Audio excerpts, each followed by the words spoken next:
ఇప్పుడు ఎంకిపల్లి సుబ్బిసాగుకు వచ్చిందని ఇది వాడి దగ్గరికి వెళ్ళినా వాడు వీడి దగ్గరికి వెళ్ళినా వాడికి సాగు ఉన్నట్టు అనిపిస్తుంది. ఇక్కడ నిజంగానే వర్షిణిని కూడా ఇంటరాగేషన్ చేయాలి, అందులో అనుమానమే లేదు. ఎవరెవరు పెద్దలు ఉన్నారు. ఇంకా విచిత్రం ఏంటంటే ఈ శ్రీనివాస్ అనే దౌర్భాగ్యుడు 10 రోజులు ఎవరి ఇంట్లో ఉన్నాడు హైదరాబాద్ లో అనేది కూడా నాకు తెలుసు. అవి ఇప్పుడు చెప్పడం బాగోదు. వీడికి చీర కట్టడం ఎవరు నేర్పారు అనేది కూడా తెలుసు నాకు.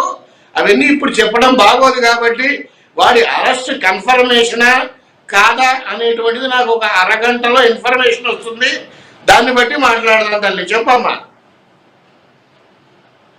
అంటే గురువుగారు ఇప్పుడు మీరు చెప్పారు కదా 10 రోజులు ఎవరి ఇంట్లో ఉన్నానో మీకు తెలుసు అని చెప్తున్నారు కదా, అయితే ఇంత జరుగుతున్నా సరే ఇంకా శ్రీనివాస్ని నమ్మి ఇంట్లో పెట్టుకునే వాళ్ళు ఉన్నారంటారా? ఇప్పుడు కాదు, మొదట్లో మిడిల్ ఆఫ్ ది ఇంట్లో ఉన్నారమ్మా. ఎందుకు లేరు?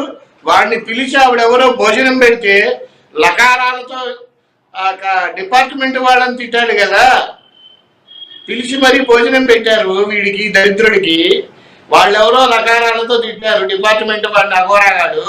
ఇవన్నీ పక్కన పెడితేనమ్మా ఇక్కడ అసలు వీడు ఈ వర్షిణి వాళ్ళ ఇంటికి వెళ్ళటానికి కారణం వాళ్ళ స్థితిగతులు చూసి, వాళ్ళ ఆర్థిక ఇబ్బందులు చూసి వీడు వెళ్ళి డబ్బు మాయ చూపించి వల్ల వేసుకున్నాడు అని కూడా అనుకోవచ్చు.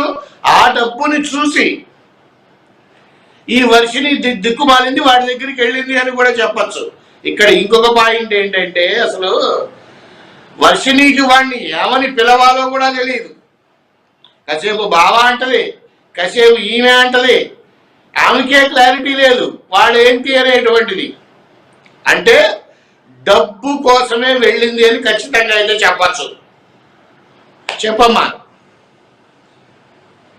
రైట్. అయితే డబ్బు కోసమే అని అయితే చెప్తూ ఉన్నారు కదా, ఇప్పుడు ఇద్దరిని కూడా ఇంట్రోగేషన్ చేయాలి అని మీరు డిమాండ్ చేస్తున్నారు కాబట్టి ఒకవేళ కనుక ఇలా జరిగితే, అంటే వర్షిని నాకు సంబంధం లేదు, తను డబ్బు తీసుకున్న దానికి కావచ్చు, లేకపోతే పూజలు అని చెప్పి డబ్బు తీసుకొని ఇట్లా చేశాడని కానీ నాకు అసలు సంబంధం లేదు, మొత్తం శ్రీనివాస్ మీదే ఒకవేళ తోసేసే ప్రయత్నం ఏమైనా ఉందా? తను మళ్ళీ ఎందుకు మనకు వచ్చినవి ఈ కేసులు, ఈ అరెస్టులు మనకి ఎందుకు వచ్చినవి అని చెప్పి మళ్ళీ వాళ్ళ పేరెంట్స్ దగ్గరికి ఏమైనా వెళ్ళిపోయే అవకాశాలు ఏమైనా ఉన్నాయా గురుగారు? అసలు పేరెంట్స్ దగ్గరికి పంపరు, వేస్తే జైల్లో వేస్తారు వర్షిణిని కూడా, లేదా మానసిక వైద్యశాలలో ట్రీట్మెంట్ కోసం పంపిస్తారు. నాకు తెలిసినంత వరకు తనకు మానసిక పరిస్థితి బాగానే ఉంది అని అనిపిస్తోంది. కానీ ఈవిడు కూడా గేమ్ ప్లే చేయొచ్చు కదా, చెప్పలేం కదా. వాళ్ళు అన్నారు కదా, మా వల్ల ఇబ్బంది ఏముంది, మమ్మల్ని వదిలేయచ్చు కదా, మేము ఉత్తరాఖండ్ వెళ్ళిపోతాం కదా, సాంప్రదాయాన్ని సుబ్బిని మాటలన్నీ మాట్లాడారు కదా. భయపడి మాట్లాడారా? పోలీసులు పట్టుకుంటారని మాట్లాడారా? ఎక్కడున్నా పట్టుకుంటారు కదమ్మా పోలీసులు. అండమాన్ నికోబార్ దీవుల్లో ఉన్నా పట్టుకుంటారు. నీకు తమాషానా? ఇష్టం వచ్చినట్లు తిట్టిపోసావు. అటు అంబేద్కర్ గారిని తిట్టావు, ఇటు రేవంత్ రెడ్డి గారిని అమనాభూతులు తిట్టావు, ఇటు డిపార్ట్మెంట్ వాళ్ళని కొట్టావు. అక్కడ ఆంధ్రాలో కూడా అదే పరిస్థితి. నేను మీకు గుర్తుందో లేదో తల్లి, వీళ్ళకి ట్వీట్ చేశాను, వీళ్ళకి మెయిల్ చేశాను అని నీకు ముందరే ఇన్ఫార్మ్ చేశాను. గుర్తుందా అమ్మా నీకు? అవును అవును. మళ్ళీ డిలీట్ చేసేసాను. చేసిన ఎన్ని రోజుల క్రితం చేశానో తెలుసా అమ్మా? 3 రోజుల క్రితం చేశాను. ఖచ్చితంగా యాక్షన్ ఉంటుంది, అందులో డౌటే లేదు. ఎక్కడికి పోయినా సరే వీడు అరెస్ట్ అవుతాడు. నాకు తెలిసి ఇంకో హాఫ్ అన్ అవర్లో నాకు ఇన్ఫర్మేషన్ వచ్చేస్తుంది. ఖచ్చితంగా అరెస్ట్ అవుతాడు. కానీ అక్కడ వర్షిణీయ శ్రీనివాస అనేటువంటిది పాయింట్ కాదు. ఈ అలిగేషన్ చేసినటువంటి ఆయన ఎవరు, అనిల్ బెహ్రా గారు చెప్పినట్టు విష్ణుని ఎంక్వైరీ చేయాలి, వాళ్ళ తల్లిదండ్రుల్ని ఎంక్వైరీ చేయాలి, వర్షిణి తల్లిదండ్రుల్ని.